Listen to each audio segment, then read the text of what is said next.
আসসালামু আলাইকুম প্রিয় দর্শক এবং শ্রোতা। দিল্লিতে দেখা গেছে পুলিশের সাবেক কর্মকর্তা মনিরুল ইসলামকে। আপনারা সকলেই চিনে থাকবেন, চিবিয়ে চিবিয়ে কথা বলতো এই মনিরুল ইসলাম।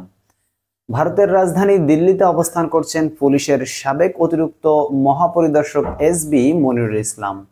তবে কখন এবং কিভাবে ভারতে গিয়েছেন সেই বিষয়ে বিস্তারিত কিছু জানা যায়নি। এদিকে পুলিশের সাবেক কর্মকর্তা মনিরুল ইসলাম বর্তমানে ভারতে অবস্থান করছেন উল্লেখ করে রোববার দিবাগত রাতে প্রবাসী বাংলাদেশি অনুসন্ধানী সাংবাদিক জুলকারনাইন সায়ের এক ফেসবুকে পোস্ট করেন।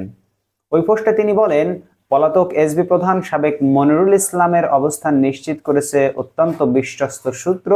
ভারতের রাজধানী দিল্লির কন্ট প্রেস এর একটি গ্রোসারি স্টোরে আজ বিকেলে মনিরুল ইসলামকে কিছু নিত্য প্রয়োজনীয় দ্রব্য কেনার সময় ক্যামেরাবন্দি করেন তিনি। আরো জানা যায়, ওই এলাকায় উল্লেখযোগ্য সংখ্যক পলাতক বাংলাদেশি রাজনীতিবিদ এবং নিরাপত্তা বাহিনীর সদস্যরা বসবাস করছেন।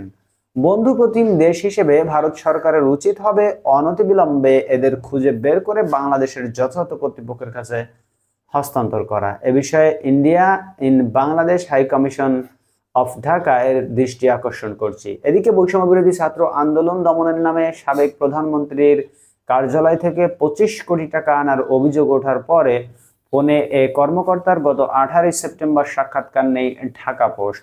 ওই সাক্ষাৎকারে তিনি বলেছিলেন, আমি পালিয়ে যাইনি, পালাবও না, আমি দেশেই ছিলাম, দেশেই আছি, ভবিষ্যতে দেশেই থাকবো, তবে নিরাপত্তার সাথে সরাসরি বাসায় ফিরিনি।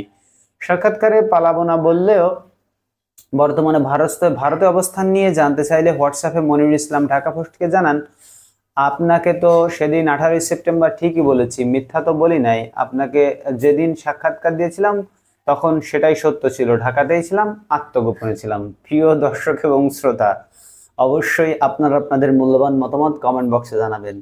এখানটায় জুলকারনাইন সায়ের তার ফেসবুক পোস্টে বলেছিল যে মনিরুলকে বাংলাদেশ হাই কমিশন ঢাকায় যারা আছে অর্থাৎ ইন্ডিয়ান হাই কমিশন, তারা যেন যোগাযোগ করে বাংলাদেশে তাদেরকে ফেরত পাঠায়। কিন্তু বাংলাদেশ যদি সরকার যদি তাদের ইন্ডিয়ার কাছে না চায় যে আমাদের এই আসামিগুলো আমাদেরকে ফেরত দাও, তাহলে ইন্ডিয়া কেন এত দায়ী থেকে পড়েছে? এটা বাংলাদেশকে বলা উচিত ছিল আমার মনে হয়। আপনারা আপনাদের মূল্যবান মতামত অবশ্যই কমেন্ট বক্সে জানাবেন। প্রিয় দর্শক এবং শ্রোতা, দেখা হবে পরবর্তী ভিডিওতে অন্য কোনো খবর নিয়ে।